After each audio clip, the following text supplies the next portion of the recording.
For this video, I am going to teach you how to archive and unarchive here in ClickUp. So the steps is really simple, and the first thing that you need to do is to log in into your account if you do have an account already. But if you don't have an account yet, you can just create one or sign up for in an account, and all of the necessary links are available in the description down below. So you can just check that in there.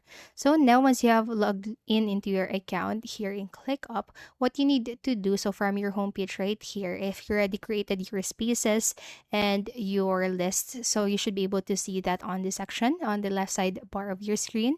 So right here you have this your space, and under space you have your lists. So if you have, or if you want, for example, to archive a list or a space rather, what you need to do is simply click onto it, and then if you have access all of the information right here, or if you're already in the space, what you need to do is to click onto the three dots icon situated on the left side part or right side part of that space. So on the drop down menu, once you've clicked onto this three dots icon, just locate this archive option. It should be the second option that you have from last. So once you have archived it, click archive. So it says right here you're about to archive 6 tasks. So just make sure that you are okay with what you're doing. And to finalize the action, click archive again.